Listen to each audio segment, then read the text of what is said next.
Video है, मैंने अभी देखी। मैं वो वीडियो आपको भी दिखाता हूँ, आपके साथ शेयर करता हूँ। आप देखें, आपको आइडिया हो जाएगा किस तरीके से ज्यादती की जा रही है आज़ाद कश्मीर में। क्योंकि जब बीबीसी ने इसको रिपोर्ट किया तो पाकिस्तान की हुकूमत ने, चाहे वो PMLN की और पीपल्स पार्टी की वफाकी हुकूमत है, चाहे वो पीपल्स पार्टी की आज़ाद कश्मीर की हुकूमत है, वो दोनों ने मिलकर ये कहा जी कि ये बीबीसी की रिपोर्टिंग गलत है। अब मैं आपको सबूत दिखाता हूं, बहुत सारे सबूत मौजूद हैं, लेकिन सिर्फ एक नौजवान की बनाई हुई वीडियो, ये जरा आप देखिए और सुनिए कि इस वीडियो में क्या हो रहा है। भाईजान ये ट्रक क्यों खड़े हैं? जाने नहीं दे रहे। कौन नहीं जाने दे रहे? पंजाब पुलिस। पंजाब पुलिस नहीं जाने दे रही? क्या कह रहे हैं? वो तो बंद करो, बंद खाना पीना उनका। अच्छा, क्या कह रहे हैं? उनका खाना पीना बंद करो कश्मीरियों का। बंद करो।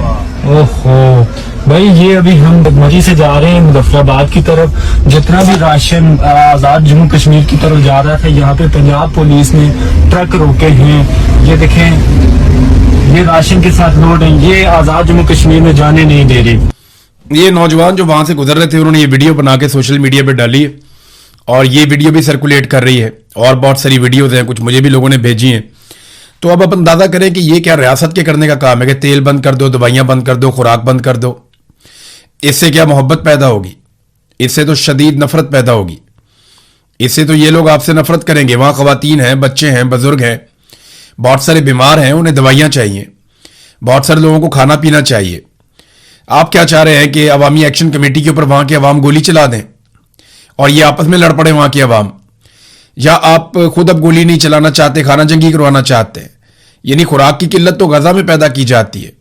ये चीजें तो मकबूजा कश्मीर में भी हमने नहीं सुनी कि वहां पे खुराक ही बंद कर दी लोगों की। ये बहुत अफसोसनाक है। इसको जितनी जल्दी खत्म करें उतना बेहतर है। अफसार आलम समेत और उनके अलावा कई जर्नैलों का जो पैगाम लाने वाले जो सहाफ़ी हैं, जो फॉरवर्ड एज रिसीव कर देते हैं, जैसे ही मिलता है वैसे ही उसको पैगाम को फॉरवर्ड करते हैं। उन टाउटों ने बहुत सारी चीजें क्लियर कर दी है, जिनमें 3 मेन चीजें हैं। ये याद रखिए, आज़ाद कश्मीर के तमाम लोग, मिलिट्री एस्टेब्लिशमेंट ने 3 चीजों के हवाले से बड़ा क्लियर पैगाम पहुंचा दिया है। ये पैगाम आप सुन लीजिए। नंबर 1, उन्होंने कहा जी कि कलअदमी रखा जाएगा अवामी ज्वाइंट एक्शन कमेटी को, ये कलअदमी रहेगी, ये फैसला एस्टेब्लिशमेंट ने कर लिया। नंबर 2, ख्वाजा महरान, शौकत नवाज मीर, उमर नजीर कश्मीरी और सरदार अमान से कोई बातचीत नहीं की जाएगी। उनके तो मैंने आपको पहले ही बताया कि डेथ वारंटी उनके साइन कर दिए गए हैं और इनमें से एक पर गोली भी चल चुकी है। यानी जो अब तक सामने आया उस पर गोली भी चला दी गई थी और वो जो उमर नजीर कश्मीरी है वो अभी भी जख्मी है।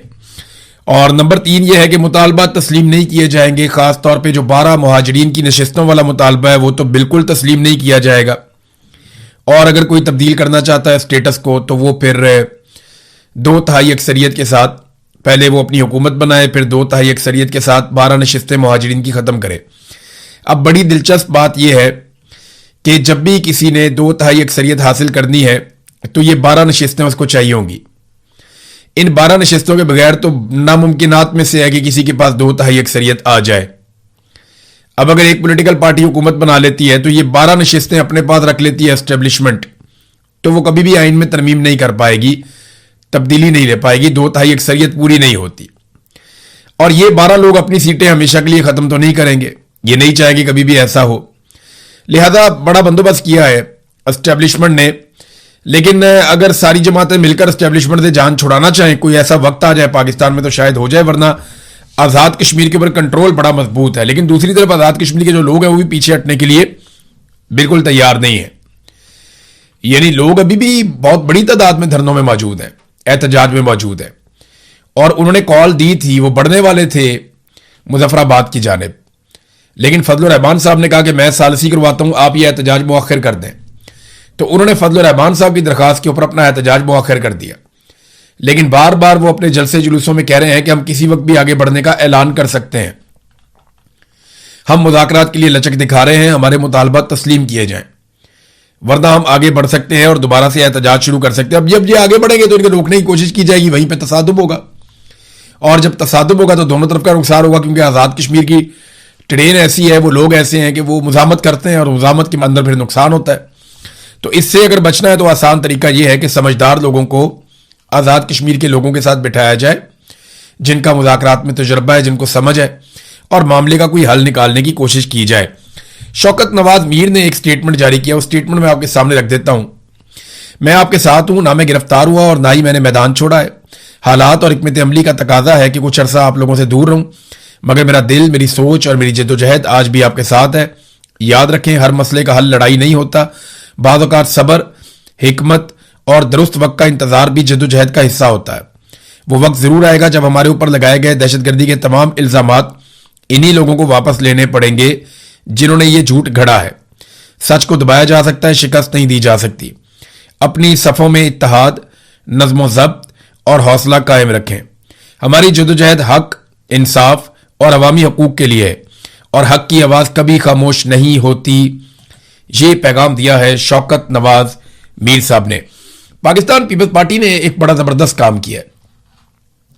बिलावल करता यह है कि वो कौमी असम्बली में जाता है और जाके या कहीं पे अगर स्टेटमेंट देता है तो वहां पे बिलावल या पाकिस्तान पीपल्स पार्टी के लोग वो आज़ाद कश्मीर में जो कुछ भी होता है या हो रहा है इसका मलबा वफाकी हुकूमत पे डाल देते हैं कि शहबाज शरीफ के वज़रा ये कर रहे हैं, ख्वाजा आसिफ ने ये वाला स्टेटमेंट क्यों दिया, ख्वाजा आसिफ ने क्यों कहा कि रावला कोट के लोग कश्मीरी नहीं हैं। भी ख्वाजा आसिफ का जुर्म तो इतना सा है, वहां तो गोलियां भी चल रही हैं, बंदे भी मारे जा रहे हैं, वहां तो इंसानों के सरों की कीमतें भी रख दी गई। वहां की जो आवाम की एक मकबूल जमात है जॉइंट अवामी एक्शन कमेटी, उसके ऊपर पाबंदी भी लगा दी गई, उसे कलअदम करार दे दिया गया। ये सारा कुछ कौन कर रहा है? ये पाकिस्तान पीपल्स पार्टी की आज़ाद कश्मीर की हुकूमत कर रही है। फैसल राठौर उस हुकूमत का वजीर आजम है। तो बिलावल बड़ी चालाकी के साथ ना ये साबित करने की कोशिश करता है कि वो तो अपोजिशन है और ये जो कुछ भी आज़ाद कश्मीर में हो रहा है इसके लिए जिम्मेदार बिलावल ठहरा देता है बड़े आराम से शहबाज शरीफ और उसकी हुकूमत को। लेकिन असल में इसके लिए जो बड़ा जिम्मेदार है वो बिलावल खुद है, क्योंकि बिलावल पीपल्स पार्टी है और पीपल्स पार्टी की आज़ाद कश्मीर में इस वक्त जाली हुकूमत है और वो वहां जालसाजी के साथ वो तमाम इकदाम कर रहे हैं, चाहे वो उनके रहनुमाओं के सरों के ऊपर इनामात रखना हो, चाहे उस जमात को कलअदम करार देना हो, चाहे फोर्सेस को दावत देकर आज़ाद कश्मीर में बुलाना हो, चाहे बार बार क्रैकडाउन करना हो, गोली चलानी हो। इन तमाम फैसलों के पीछे जो एक फोर्स खड़ी है वो पाकिस्तान पीपल्स पार्टी है। लिहाजा भी इस फैक्टर को नजरअंदाज नहीं कर सकते। नाज़रीन, एक नया चूरन पाकिस्तान में बेचने की कोशिश की जा रही है। आने वाले दिनों में बड़ी शद और मद के साथ ये चूरन बेचा जाएगा। एक तो ये साबित करने की कुछ टाउट्स कोशिश कर रहे हैं कि आसिम मुनीर बहुत जमहूरी है, यानी आसिम मुनीर शहबाज शरीफ को स्पेस देते हैं, वो बहुत जमहूरी है। तो ऐसा बिल्कुल नहीं है। आसिम मुनीर जहां मौका मिलता है वो वहां घुस जाते हैं। वो बिल्कुल जमहूरी सोच उनकी नहीं है। वो अपने हलफ की खिलाफ वर्जी करते हैं। अगर वो हलफ की पासदारी करते तो वो कभी भी डिप्लोमेसी के अंदर रोल प्ले ना करते। हलफ की पासदारी करते तो पूरा इलेक्शन चोरी ना करते। हलफ की पासदारी करते तो सियासी मामलात में मुदाखलत ना करते, एक्सटेंशन और इस्तिस्ना जैसी खुराफात के अंदर ना पड़ते। हलफ की अगर वो खिलाफ वर्जी ना करते तो इतनी सारी जबरी गुमशुदगियां ना करते। सहाफियों को, शायरों को और वकला को और पता नहीं किस किस को, इवन पार्लियामेंटेरियंस तक को उन्होंने अगवा करवाया। ये सारा कुछ वो कभी ना करते अगर वो हलफ की पासदारी करते और उनके अंदर एक जमहूरी सोच मौजूद होती। तो एक तो नया चूरन ये है कि जनाब वो बहुत जमहूरी है। दूसरा एक नया चूरन जो है वो बेचा जा रहा है कि इसराइल कहीं आसिम मुनीर साहब को कत्ल करना चाहता है। यानी ये अब खबरें चलना शुरू हो गई हैं, हल्की हल्की इसके ऊपर लोगों ने बातचीत शुरू कर दी है। बाहर से भी एक दो सोर्सेज हैं जिनसे खबर दिलवा दी गई है कि जनाब इसराइल आसिम मुनीर को कत्ल करना चाहता है और उसके लिए कोई बड़ा बारीक वारदात हो रही है। नहीं, ऐसा नहीं है। इसराइल को आज तक पाकिस्तान में अगर कोई हुक्मरान सबसे ज्यादा सूट किया है तो वो आसिम मुनीर है। मैं आपको वजह बताता हूं कैसे। आसिम मुनीर साहब पाकिस्तान के वो वाहिद हुक्मरान हैं जिनके दौर में इसराइल के खिलाफ एहतजाज करने वालों पे गोली चली है। आसिम मुनीर साहब पाकिस्तान की तारीख में वो वाहिद हुक्मरान हैं जिनके दौर में इसराइल के ऊपर या उसके मंसूबों के खिलाफ आप एहतजाज करने निकलें तो आपको गिरफ्तार किया जाता है, आप पे गोली चलाई जाती है, आपके ऊपर सख्ती की जाती है, आप पर छापे मारे जाते हैं, आप पर क्रैकडाउन किया जाता है। पहली मर्तबा ऐसा हुआ कि आप फलस्तीन का झंडा पाकिस्तान में नहीं उठा सकते, आप जब उठाएंगे तो उसके ऊपर रद्द अमल आएगा। यह सिर्फ आसिम मुनीर साहब के दौर में हुआ। आप फलस्तीनियों के हक में अगर निकलना चाहें तो आपको कुचल दिया जाएगा। यह सिर्फ आसिम मुनीर साहब के दौर में हुआ। तो इसराइल के अखबारात भी ये लिखते रहे हैं, बहुत सारे लोग ये तज्जिया भी करते रहे हैं कि आसिम मुनीर साहब ज्यादा फ्लेक्सिबल हैं इसराइल के मामले में पाकिस्तान के बाकी हुक्मरानों की निस्बत। और उन्होंने जो डिलीवर किया है वो इससे पहले कोई नहीं कर पाया। यानी अब आप इसराइल के खिलाफ एहतजाज नहीं कर सकते, आप फलस्तीन के हक में नहीं निकल सकते, हत्ता कि आप फलस्तीन का झंडा भी नहीं उठा सकते। आपको कुट पड़ेगी या आपको गिरफ्तार कर लिया जाएगा, जबरी तौर पर लापता भी कर सकते हैं और कत्ल भी कर सकते हैं। पाकिस्तान में ये सब कुछ हुआ। तो ये जो नया चूरन बेचा गया कि जनाब आसिम मुनीर साहब को इसराइल कत्ल करना चाहता है, मेरे ख्याल में ये गलत है। जो दुरुस्त चीज है वो ये है कि जितनी जल्दी आसिम मुनीर साहब खुद को इन सियासी मामलात से अलग कर लेंगे ना, अपने आप को और अपने इदारे को इन सियासी मामलात से जितना दूर ले जा सकते हैं, जितनी जल्दी ले जाएंगे उतना पाकिस्तान के लिए बेहतर है। वरना ये काम होना तो जरूर है, आज नहीं तो कल हो जाएगा, लेकिन इसमें नुकसान काफी ज्यादा हो जाएगा। नाज़रीन, नेतन्याहू के लिए बड़ी मुसीबत बन गई है और नेतन्याहू पर अदालत में केसेस है। नंबर एक, देखें वो बहुत सारी चीजें इकट्ठी होकर आ गई। नंबर एक, उस पर अदालत के अंदर केसेस चल रहे हैं और वो बिल्कुल आखिरी मराहिल में दाखिल हो चुके हैं।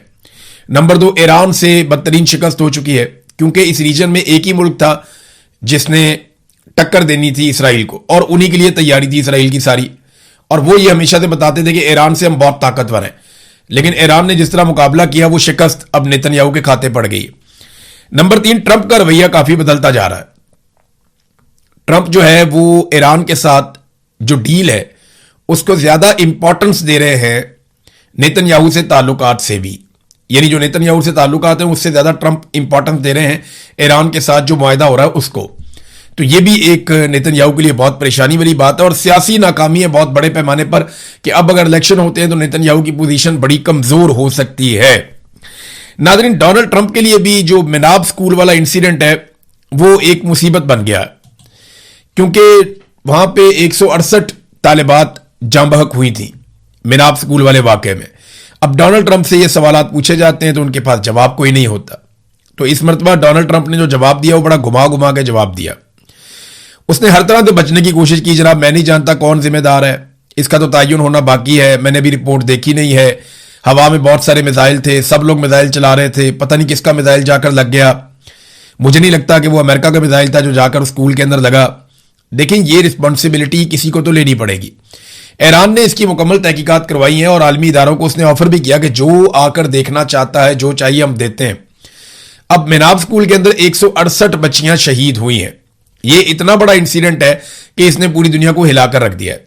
आज अगर डोनाल्ड ट्रंप इक्तदार में है तो शायद उसके खिलाफ कुछ ना हो सके, लेकिन कल जब डोनाल्ड ट्रंप इक्तदार में नहीं होगा तो उसे इस चीज का सामना तो करना पड़ेगा, क्योंकि उसके फैसले के बाद यह अटैक किया गया और आर्मी चीफ तो हटा दिया गया है। जिसके दौर में यह अटैक हुआ था वो तो डोनाल्ड ट्रंप की हुकूमत ने, उसके वजीर दिफा ने, पीट हेग्सेट ने खुद ही आर्मी चीफ हटा दिया, 10 के करीब जर्नैल और भी हटा दिए। तो पीट हेग्सेट जो है वो एक के बाद एक जर्नैल अमेरिका में तब्दील कर देता है, वो पूछता भी नहीं है उससे कितना ताकतवर है अमेरिका का वजीर दिफा। और एक हमारा वजीर दिफा है जिसकी ये हैसियत है कि उसको कोई भी फोन करके डांट देता है और उससे ट्वीट डिलीट करवा देता है। ये बड़ा अनफॉर्चुनेट है। वजीर दिफा की इतना थोड़ा बहुत हौसला हिम्मत तो होनी चाहिए, लेकिन पाकिस्तान में ऐसा है नहीं। नादरीन, मिनाब स्कूल का वाकया जो है वो अब डोनाल्ड ट्रंप के सामने आस्ता आस्ता आना शुरू हो गया। चंद चीजें जिनका डोनाल्ड ट्रंप को आने वाले इंतखाबात में सामना करना पड़ेगा, क्योंकि मिड टर्म इलेक्शन नवंबर में अमेरिका में आएंगे।